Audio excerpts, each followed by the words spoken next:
I rise today to introduce a very simple piece of legislation to repeal the infamous Section 1021 of the National Defense Authorization Act, quietly signed into law by the President on New Year's Day.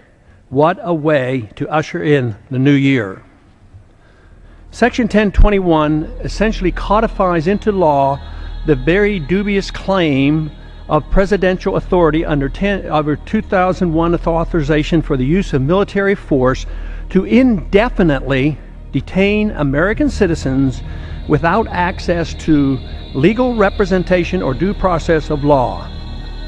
Section 1021 provides for the possibility of the U.S. military acting as a kind of police force on U.S. soil, apprehending terror suspects, including Americans, and whisking them off to an undisclosed location indefinitely.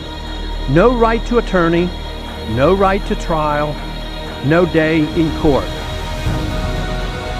This is precisely the kind of egregious distortion of justice that Americans have always ridiculed in so many dictatorships overseas.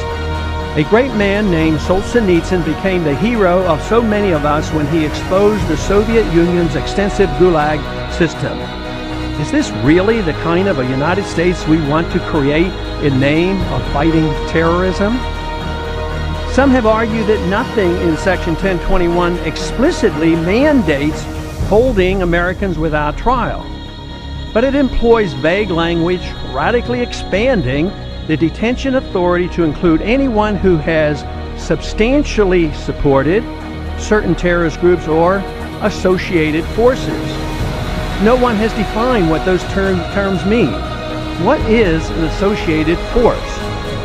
Sadly, too many of my colleagues are too willing to undermine our Constitution to support such outrageous legislation. One senator even said about American citizens being picked up under this section of the NDAA, quote, "When they say, 'I want a lawyer,' you tell them, 'Shut up. You don't get a lawyer,'" close quote. Is this acceptable in someone who has taken an oath to uphold the Constitution?